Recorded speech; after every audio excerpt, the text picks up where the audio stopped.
Hello! Welcome back to Daily English Talk. Hi everyone, we're so happy you're here. I'm Ella. And I'm James. On this channel, we help you practice real everyday English. Today, we're going to talk about feelings and emotions. We'll discuss different feelings, how to express them, and why it's important to talk about how we feel. This is such an important topic. Many people struggle to express their emotions in their native language, let alone in English.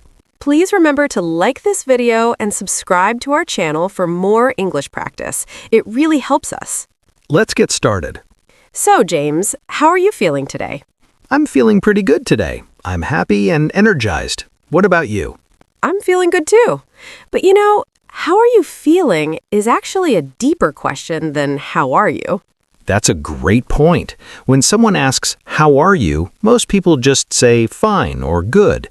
But "How are you feeling?" asks about your emotions. Exactly. Let's talk about different feelings and emotions. What are some common positive feelings? Well, there's happy, of course. That's the most basic positive emotion. When something good happens, you feel happy. Right. Can you give me an example of when you feel happy? Sure. I feel happy when I spend time with my family, or when I accomplish something at work, or even when I eat my favorite food. Those are great examples. What's another positive feeling? Excited. You feel excited when you're looking forward to something. Like I feel excited before going on vacation. Yes, excitement is a more intense feeling than happiness. What else? There's grateful or thankful. You feel grateful when you appreciate something or someone. Can you use it in a sentence? I feel grateful for my health and my friends. I'm thankful for all the good things in my life. Beautiful. What about proud? When do you feel proud? You feel proud when you or someone you care about achieves something. For example, I felt so proud when my little sister graduated from college. That's wonderful. Another positive feeling is relieved. Can you explain that one? Relieved is when you feel better after something stressful is over. Like I felt relieved when I finished a big project at work. Perfect example. What about content or peaceful? Content means you're satisfied and happy with your situation. You don't need anything more. Peaceful is similar. It's a calm, relaxed feeling. Great explanation. Now let's talk about negative feelings. It's important to acknowledge these too. Absolutely. One common negative feeling is sad. You feel sad when something disappointing or upsetting happens. When was the last time you felt sad? I felt sad when my childhood dog passed away last year. It was really hard. I'm sorry to hear that. Sadness is a natural emotion when we lose someone or something we love. What's another negative feeling? Angry or mad. You feel angry when something unfair or frustrating happens. Can you give an example? I feel angry when people are rude or disrespectful, or when I see injustice happening. That's understandable. What about anxious or worried? Anxious means you feel nervous or uneasy about something in the future. Worried is similar. When do you feel anxious? I feel anxious before important presentations at work. I worry about making mistakes or forgetting what to say. Many people feel that way. What's another negative emotion? Frustrated. You feel frustrated when things don't go the way you want, or when you're trying hard but not succeeding. Give me an example. I feel frustrated when I'm stuck in traffic and I'm going to be late, or my computer keeps crashing. Those are very relatable. What about lonely? Lonely is when you feel alone or disconnected from others. Even if you're surrounded by people, you can still feel lonely if you don't have meaningful connections. That's a good explanation. What about overwhelmed? Overwhelmed is when you have too much to do or too much to handle. You feel like everything is too much. When do you feel overwhelmed? I feel overwhelmed when I have multiple deadlines at work, and I also have personal responsibilities at home. It's like everything is piling up.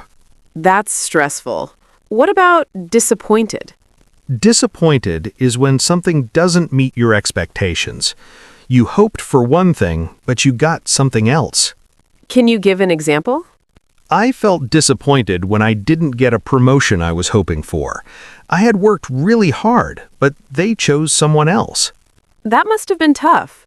Now, let's talk about some neutral or complex emotions. Good idea. What about confused?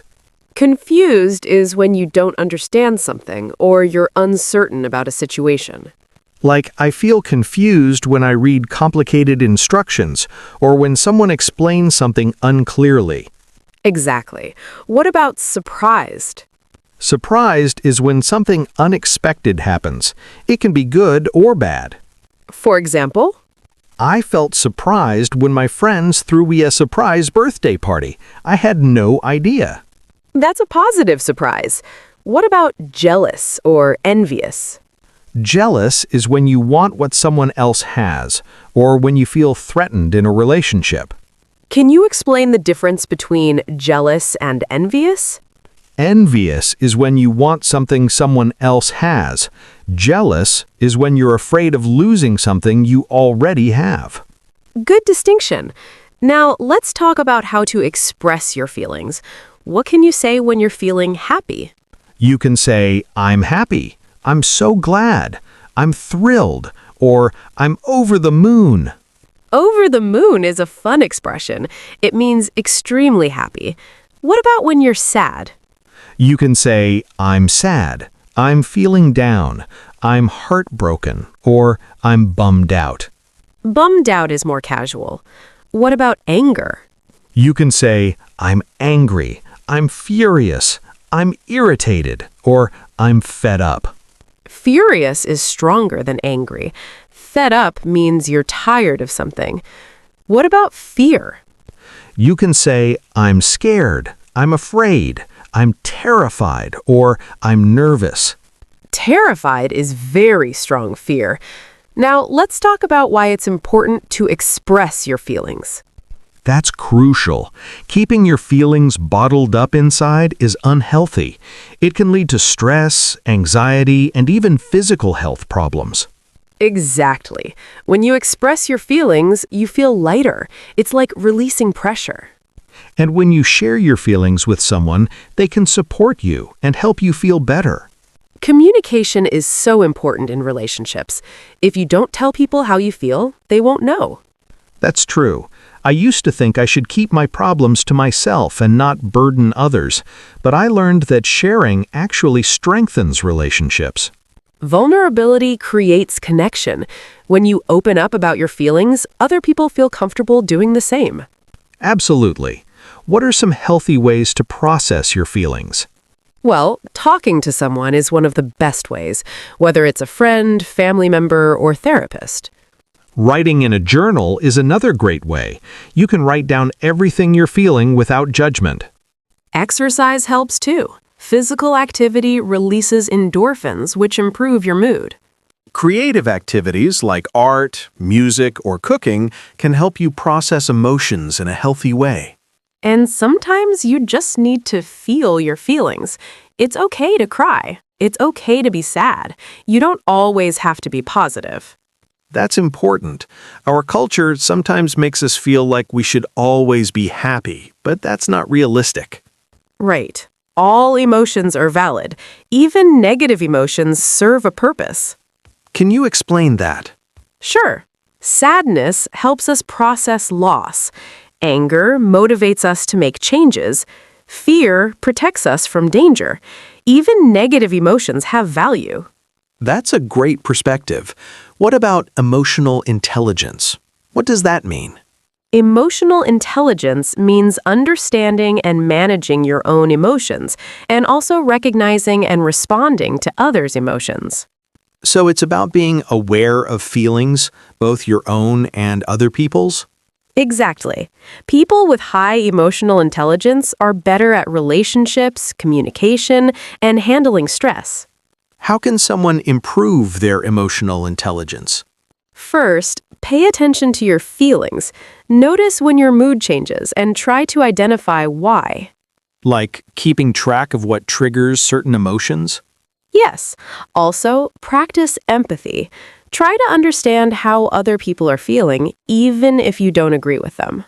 That's important. What else? Learn to pause before reacting. When you feel a strong emotion, take a moment to think before you speak or act. That's good advice. I've definitely said things I regret when I was angry. We all have. Taking a breath and counting to 10 really helps. What about when someone else is upset? How should you respond? First, listen without interrupting. Let them express their feelings completely.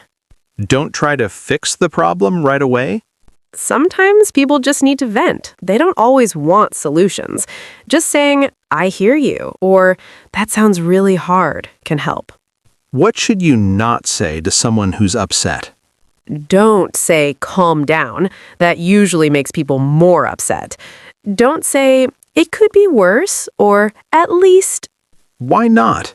because those phrases minimize their feelings.